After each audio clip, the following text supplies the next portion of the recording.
If your bank account literally doubled tomorrow morning, what's the very first thing you'd actually change about your day? Honestly, most people answer that in about 2 seconds flat.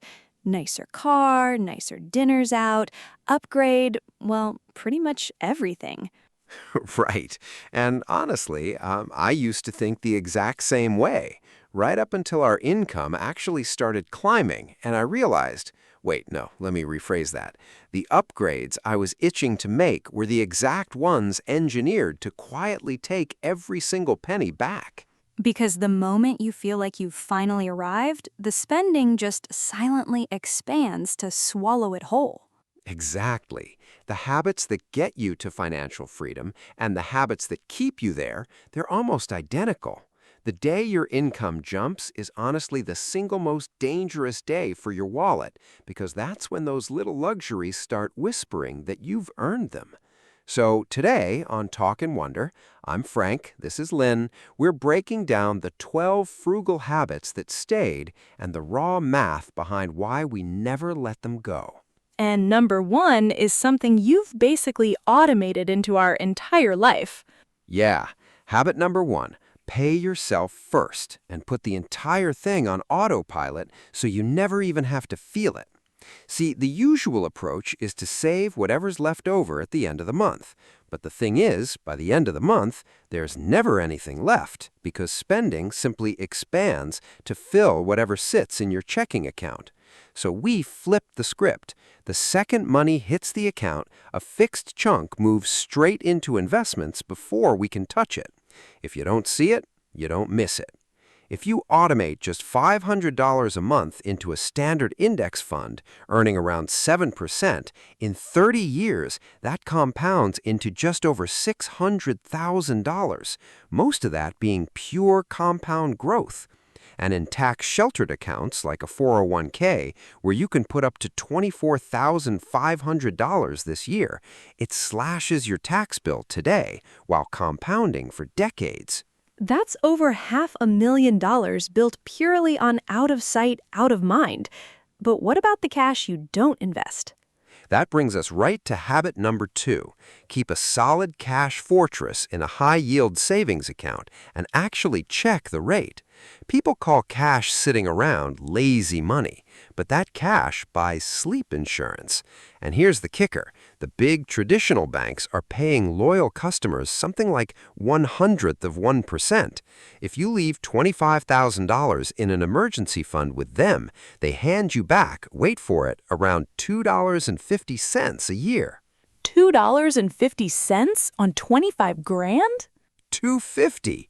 Meanwhile, a proper online high-yield account pays around 4% on that exact same federally insured balance. That's $1,000 a year in free cash while you sleep for zero extra risk. Which ties straight into habit number three. Know your numbers cold. It's not about restriction or penny pinching. It's about having the steering wheel. The wealthy aren't wealthy because they never spend. They're wealthy because they always know exactly what comes in and what goes out. But when you look at where people actually bleed the most money, it's usually not the $5 coffee, is it? Not even close. It's the three massive purchases that swallow almost every paycheck before you even get a chance to breathe, starting with the biggest one sitting on your street, trailing off. Starting with the biggest one sitting on your street, your house. That's habit number four. Never let your house grow to match your income. Lifestyle creep. We've seen it swallow so many high earners. Your paycheck goes up, so your zip code goes up. Your square footage doubles, and suddenly your property taxes, utility bills, and furniture costs explode right alongside it. And you end up just as stressed and stretched as you were when you made half as much. Look at Warren Buffett. Back in 1958, he bought a 5-bedroom house in Omaha for $31,500. In today's money, that's roughly $330,000. The man is worth well over $100 billion today, and he still sleeps in that exact same house. He literally said owning 10 mansions wouldn't make him any happier, because past a certain point, your possessions start owning you instead.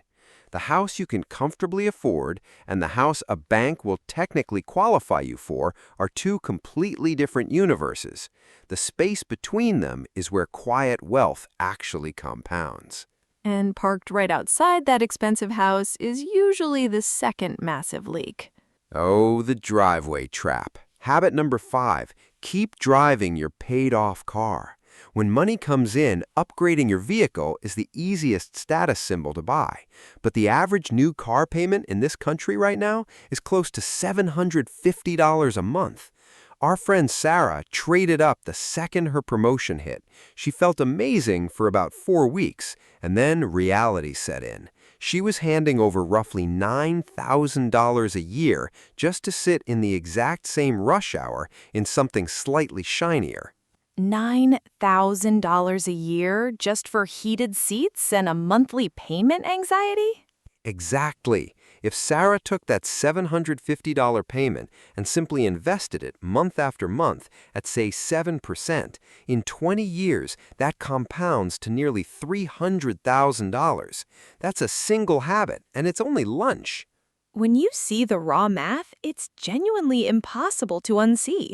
But Frank, what about the everyday marketing traps designed to bleed our accounts on smaller purchases?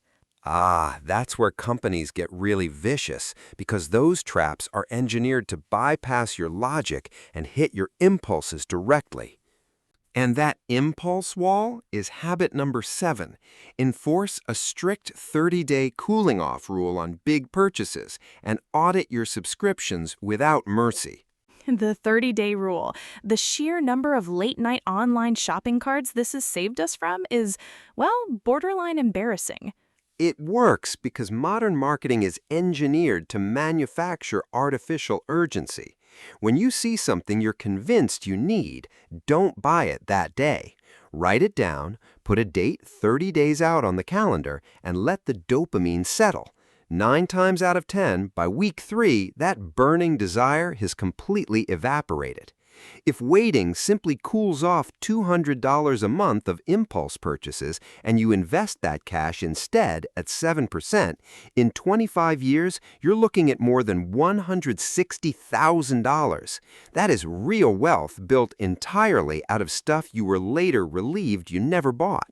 And on the flip side of one-off impulse buys, you have recurring subscriptions, the slow, silent bleed. Exactly. Subscriptions are specifically designed to be forgotten. That is the entire business model. Our friend David actually sat down one weekend, combed line by line through his credit card statements, and found over a dozen recurring charges he had completely forgotten about. A gym membership from 2 Januaries ago, streaming apps he hadn't opened in 6 months, bleeding him for well over $100 a month combined. If you trim just $50 a month in dead subscriptions and invest it, that's roughly $26,000 over 20 years. Which leads straight into the grocery aisles. Habit number 8. Right.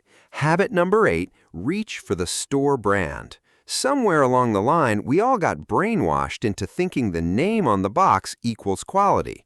But the generic pain reliever at the pharmacy has the exact same active ingredient and dosage as the name brand that costs 3 times more. It's federally mandated by law. Store-brand flour, sugar, canned beans, cleaning supplies, they frequently roll off the exact same manufacturing lines as the premium versions. Switching a full grocery run over to store brands cuts your receipt by roughly 25%. Nobody's coming to inspect your pantry, Lynn. The premium logo does not make the black beans taste any better. It really doesn't, and that exact same logic applies to what we put in our living room and our closets, doesn't it? Spot on. That brings us to habit number 9, buy quality used and build a low-key wardrobe. Brand new products fall off a financial cliff the second they leave the store. Furniture, electronics, tools can shed 20% of their value before you even get them home.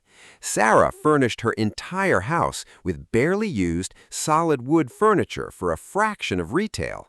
And with clothes, David spent his entire 20s buying luxury labels, trying to project a success he didn't actually have, and all it did was keep him broke. Loud logos are just a tax you pay for other people's temporary approval. Real wealth has zero need for an audience. Interesting. But even when you strip away the material status traps, there's another subtle drain that attacks both your wallet and your independence. Yeah, that feeling of complete helplessness the second a minor thing breaks around your house. And that helplessness is insanely expensive. That brings us to habit number 10. Handle the small home and auto maintenance yourself. With the very important disclaimer that we are definitely not talking about rewiring the main electrical panel or rebuilding an engine on the driveway. Right. Please do not mess with high voltage. But the basic, learnable tasks, swapping an air filter, plunging a sink before you panic call a plumber, patching drywall, replacing a light fixture, every single one of those is a 10-minute video away from becoming a skill you own for life. Our friend David used to call a licensed handyman for jobs that literally took 10 minutes and a standard screwdriver. When he added up a full year of those service calls, it was well into the thousands of dollars. And honestly, it's not just the money saved on the invoice. It's the confidence of knowing you aren't completely helpless in your own home. Exactly. Helplessness is a massive hidden tax. Learning how your physical world works gives you real autonomy. But even more expensive than feeling helpless at home is letting other people's spending dictate your bank account. The comparison trap. Habit number 11. Habit number 11. Stop spending money just to keep pace with the people around you. This is easily the most freeing habit on this entire list, but it's also the hardest because social pressure is almost invisible. A friend buys a boat, a coworker books a luxury 5-star resort in Cabo and posts glowing photos, and suddenly your perfectly fine life starts feeling inadequate. Sarah spent years silently trying to match every single purchase her social circle made. Designer weekend trips, expensive brunches, tech upgrades. She was completely exhausted and falling behind on her future, despite earning a fantastic 6-figure salary. And what happened the day she finally just opted out? Her savings rate nearly doubled overnight. That enormous emotional weight just lifted clean off her shoulders. Here's the reality. Other people's spending is not a bill you are required to pay. Their lifestyle is their business. Your financial freedom is entirely yours. So if we've automated our savings, cut the big 3 leaks, killed the silent subscriptions, and stopped trying to impress people, what is the final master engine that ties all 12 habits together? It's the single mental shift that separates the people who just look wealthy on Instagram from the ones who are truly unconditionally free. That final shift is habit 12. Buy assets before you buy comfort. And this is the master rule that holds every other habit together. It completely flips the way you look at every single dollar entering your bank account. Every single dollar you earn isn't just currency or a line on a screen. It's a tiny, dedicated worker you get to send out into the world. You can send that worker to buy a temporary luxury that depreciates before lunchtime, or you can put that worker to work buying assets that pay you back. Low-cost index funds, high-yield reserves, appreciating assets, or skills that boost your earning potential. When you buy lifestyle directly with your monthly salary, you chain yourself to the treadmill forever. But when the growth generated by your assets pays for your luxuries instead, that is the true mathematical definition of freedom. Because those little workers keep punching the clock and earning for you whether you decide to get out of bed that morning or not. Exactly. That is the whole quiet game. You live slightly below what you technically could afford, you send the surplus out to buy things that compound, and one day those assets quietly earn more than your day job ever did. And when you look back at all 12 habits we talked about today, none of them actually feel like sacrifice once you understand the math. Not at all. None of this is about extreme penny pinching or living like a monk. It's just the natural result of seeing how wealth actually behaves. None of these 12 habits will ever go viral on social media, but stacked together patiently over decades, they are the entire difference between looking wealthy to strangers and actually owning your life. And as always, while Frank and I love diving deep into the math, a quick, friendly reminder that this is for educational and entertainment purposes, not personal financial advice. But we really want to hear from you down in the comments. Absolutely. Which of these 12 habits do you already live by every day without even thinking about it? And which one felt like a bit of a wake-up call? Drop your story down below. We read them all. And honestly, the best wisdom on Talk and Wonder always comes from you guys in the community. If this conversation brought you clarity, hit subscribe, share it with a friend, and we will see you right back here next time. Take care of your future self, and we'll talk soon.